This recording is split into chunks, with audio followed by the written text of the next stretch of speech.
Halo, assalamualaikum. Apa kabar kalian semua yang ada di rumah? Semoga dalam keadaan sehat walafiat. Sebelumnya, perkenalkan nama saya Mirati Sugundari Fajaria, NIM 82, mata kuliah Ekonomi Bisnis Syariah kelas A. Nah, di sini saya akan mempresentasikan tentang musyarakah sebagai ujian tengah semester Ekonomi Bisnis Syariah. Alangkah baiknya sebelum kita mulai maka kita harus mengucapkan Bismillahirrahmanirrahim. Dan selanjutnya mari kita simak video dari saya.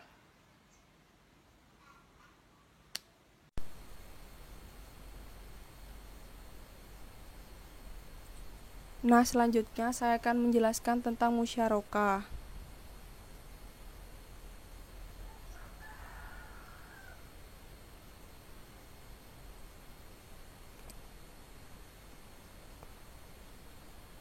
Saya akan menjelaskan ada 4 poin. Yang pertama itu dasar hukum musyarakah, syarat dan akad musyarakah, hal-hal yang membatalkan akad musyarakah. Yang terakhir itu musyarakah dalam kehidupan.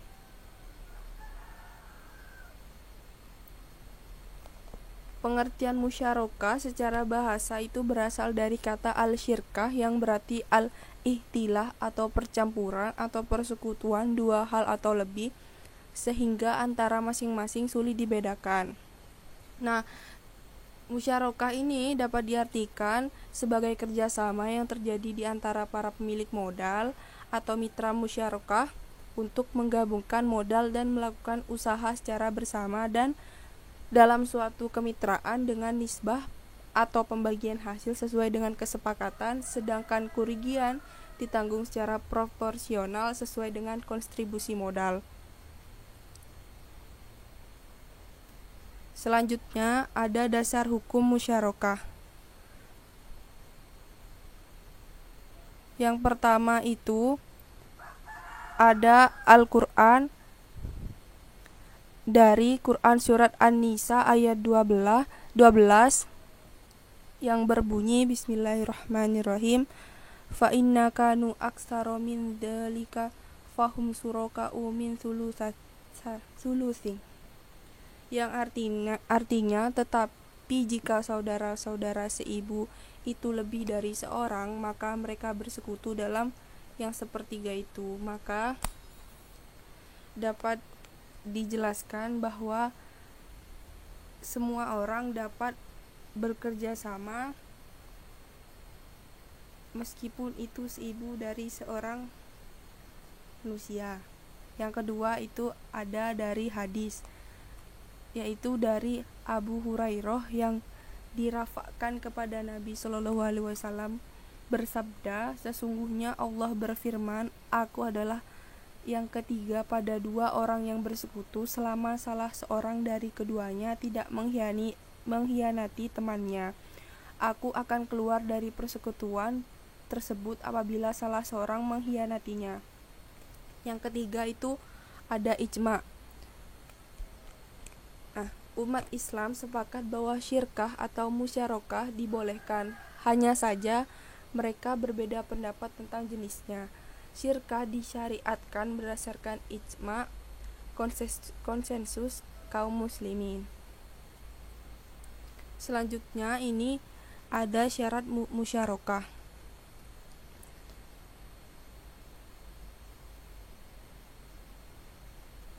Nah, yang pertama itu tidak ada bentuk khusus kontrak berakad dianggap sah jika diucapkan secara verbal atau tertulis. Kontrak dicatat dalam tulisan dan disaksikan. Nah, di sini harus ada saksi yang melihat dari akad musyarakah ini. Yang kedua, mitra harus berkompeten dalam memberikan atau diberikan kekuasaan perwalian. Jadi apabila orang itu tidak paham dengan bidangnya, jadi mencari bidang yang sesuai untuk melakukan musyarakah. Yang ketiga itu modal harus uang tunai, emas, perak yang nilainya sama, dapat terdiri dari aset perdagangan, hak yang terlihat atau misalnya itu hak paten atau sebagainya. Yang keempat itu ada partisipasi para mitra dalam pekerjaan adalah sebuah hukum dasar dan tidak diperbolehkan bagi salah satu dari mereka untuk mencantumkan tidak ikut sertanya mitra. Jadi kedua belah pihak itu wajib melakukan tanggung jawabnya untuk melakukan usaha tersebut.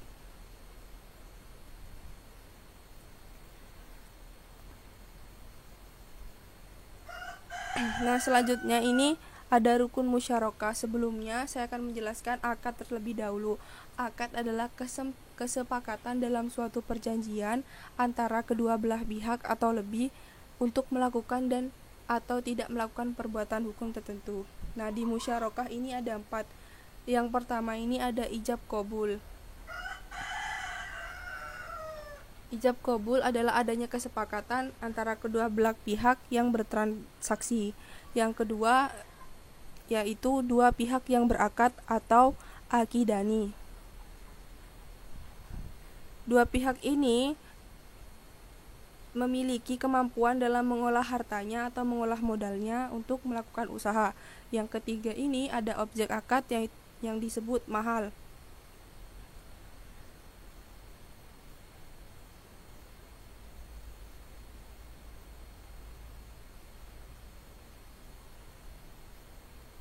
Nah, mahal ini juga disebut sebagai ma'qud alaihi yang mencakup modal atau pekerjaan.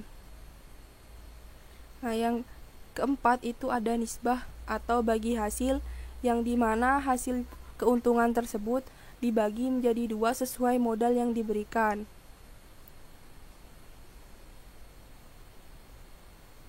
Selanjutnya itu ada hal-hal yang membatalkan akad musyarakah.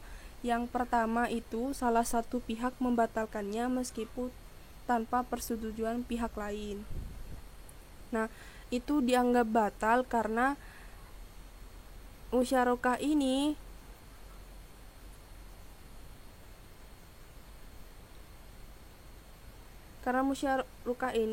bersifat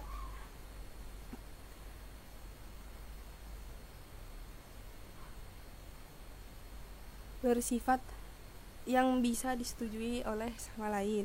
Yang kedua, salah satu pihak kehilangan kecakapan untuk bertasyaruf atau keahlian mengelola harta, baik karena gila maupun karena alasan lainnya. Yang ketiga itu ada salah satu pihak meninggal dunia, tetapi apabila anggota syirkah lebih dari 2 orang, yang batal hanyalah yang meninggal saja, atau apabila yang meninggal itu yang melakukan akad, maka itu bisa dipindahkan kepada ahli warisnya. Yang keempat itu salah satu pihak ditaruh di bawah pengampuan, baik karena boros yang terjadi pada waktu perjanjian syirkah tengah berjalan maupun sebab lainnya. Yang kelima itu salah satu pihak jatuh bangkrut yang berakibat tidak berkuasa lagi atas harta yang menjadi saham syirkah. Yang keenam, modal para anggota syirkah lenyap sebelum dibelanjakan atas nama syirkah.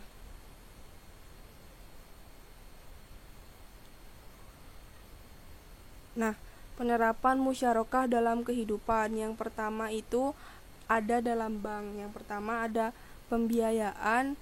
Dalam bank, akad musyarakah bisa dipraktikkan dengan pola perkongsian mengecil atau dikenal dengan nama musyarakah mutanakishoh. Dalam perbankan, akad ini menentukan secara berangsur-angsur kepemilikan bank pada nasabah mengecil dan akhirnya aset sepenuhnya milik nasabah. Yang kedua itu ada penanaman modal.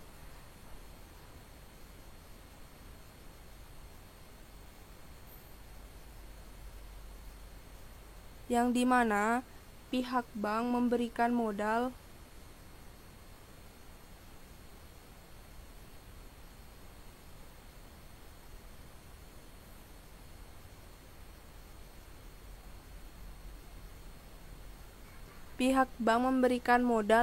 yang akan digabung dengan nasabah, menghitung bagi hasil dengan asumsi hasil yang akan diberikan oleh nasabah dalam setiap bulannya.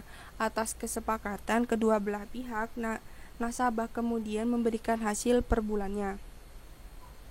Nah, selain itu terdapat contoh aplikasi musyarakah pada kehidupan sehari-hari, yaitu seorang peternak ayam yang mampu menghasilkan 100 kilo ayam per harinya. Dia berencana menaikkan kapasitas produksinya dengan mencapai 200 kilo per hari.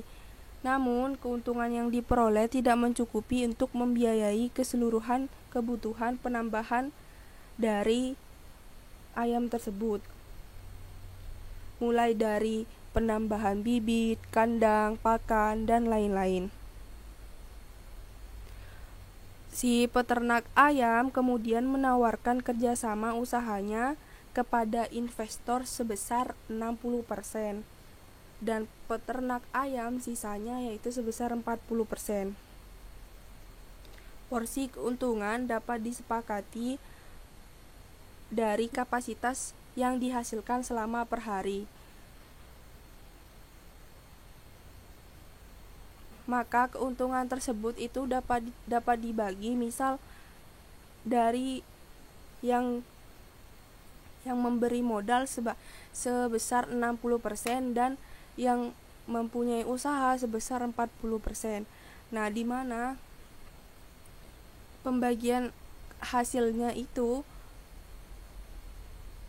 akan lebih besar di yang punya usaha, karena dia yang mengerjakan usaha tersebut.